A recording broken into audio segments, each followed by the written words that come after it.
Senator from Texas. Mr. President, it's been a remarkable couple of weeks in our country. The attempted assassination of President Trump, the decision made by President Biden to, notwithstanding having won all the primaries and being essentially the chosen leader of the Democratic Party on the presidential ticket, come November, his decision to step down and what can only be described as a political coup to install the vice president as the Democratic nominee, even after months upon months of elections where the votes of people who participated in the Democratic primary have now simply been disregarded in favor of a handful of leaders in the smoke-filled rooms here in Washington, D.C., deciding who should be their standard bearer.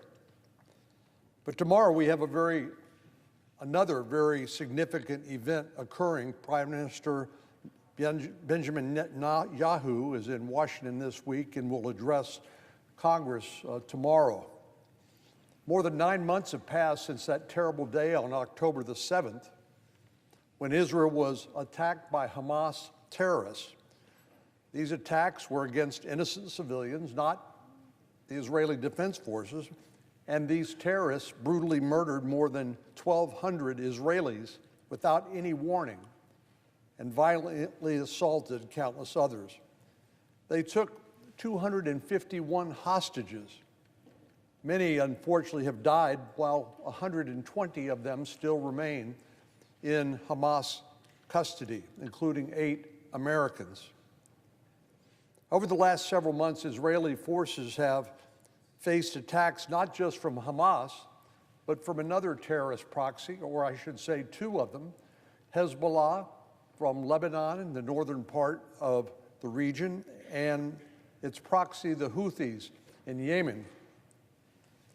Sadly, many on the far left in our country have chosen to take sides, not with our friend and ally Israel, but with the terrorists, with Hamas, with Hezbollah, and the Houthis against our friend and ally Israel. They've repeatedly called for a ceasefire, notwithstanding the fact that Israel is still under threat from Iranian proxies, and they've attempted to frame Prime Minister Netanyahu as the villain here for a war begun on October the 7th when terrorists attacked innocent Israeli civilians. At a time when many Americans, and sadly many members of Congress, do not seem to understand why America's support for Israel is so critical, I hope Prime Minister Netanyahu's remarks tomorrow will provide some clarity and some context. There's a saying that's been going around for years: if Hamas laid down its weapons today, there would be no more violence. If Israel laid down its weapons, there would be no more Israel. Hamas is not fighting for peace. It is trying to wipe Israel off the map. This is an existential threat to the state of Israel and the people of Israel. The United States cannot tiptoe down the line between good and evil. We must make a choice, and we must make a stand, and that stand should be with Israel. Prime Minister Netanyahu's joint address to Congress is an opportunity to reaffirm our shared values and highlight the pivotal role that Israel plays in promoting stability and democracy in an admittedly volatile region. I look forward to hearing his remarks tomorrow, but I am concerned about one critical absence. There have been news reports that Vice President Harris, who's now on track to become the Democrats' presidential nominee, will not be in attendance. Reports are she's scheduled to speak at a sorority convention in Indianapolis. But this isn't a last-minute or unavoidable scheduling conflict. The date of Prime Minister Netanyahu's speech was announced in early June. And in any event, I'm sure the sorority convention would forgive the Vice President for attending to this important event here in Washington, D.C., and perhaps reschedule for another time. But to openly boycott the leader of Israel at a time like this is irresponsible. The Vice President's decision to skip this joint address is clearly a snub, and it foreshadows a continuing trend in U.S. foreign policy that started under the current president. And obviously, it's designed to send a message to Prime Minister Netanyahu and Israel.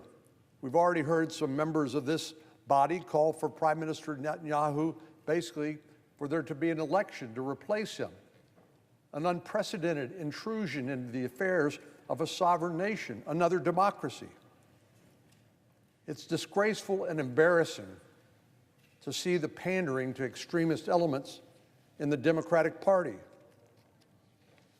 Sadly, the Vice President isn't the only one shying away from showing support for one of our critical allies. Media's reports say that this chamber's President pro tempore, Senator Murray, is boycotting the speech as well.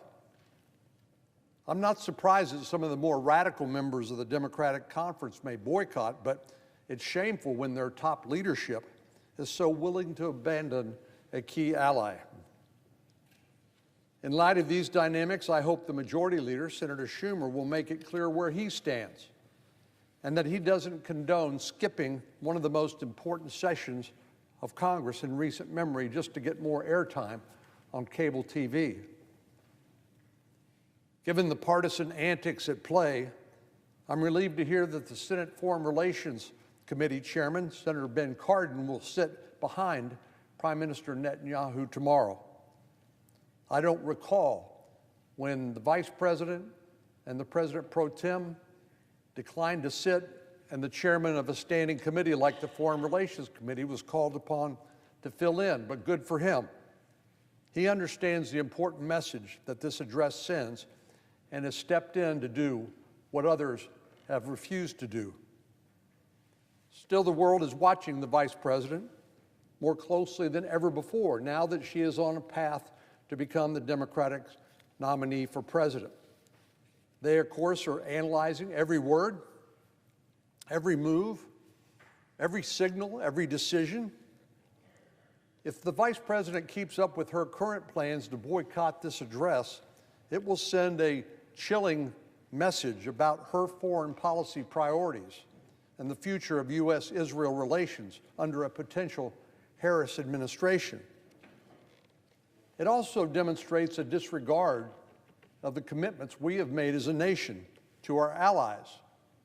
At a time when the tyrants and dictators of the world are drawing closer together, America cannot abandon our allies. As Israel faces ongoing threats in a hostile neighborhood, it's imperative that the United States stand steady beside Israel. Israel must have confidence that regardless of who is elected in November, the relationship between the United States and Israel will remain strong. You know, it's not just the message we send to Israel, it's the message we send to Iran, the #1 state sponsor of international terrorism, and its proxies, Hamas, Hezbollah, and the Houthis in Yemen. We're sending the Vice President, whether she appreciates it or not, is sending a message to America's enemies as well. As Joseph Stalin reportedly said, he said, "You probe with bayonets. If you find mush, you push on. But if you find steel, you withdraw." Unfortunately, the message that the Vice President is sending by not attending this address and respecting our friend and ally Israel sends a message of mush, not steel. As we face growing challenges around the globe, including the threat of Iran's nuclear ambitions and the spread of terrorism, we need leaders who will unequivocally support our allies and uphold our commitments. I can only hope that the Vice President will change her mind and make that commitment this week. I would congratulate her if she did. But as we look into the future, America needs leaders who understand the importance of our alliances and are willing to stand shoulder and shoulder with our friends. As I said earlier, this is not just a message to our friends and allies, this is a message to Israel's enemies and adversaries. Because if they sense a lack of commitment and resolve on the part of the United States to stand with our allies, they are going to continue to do what they started on October the 7th.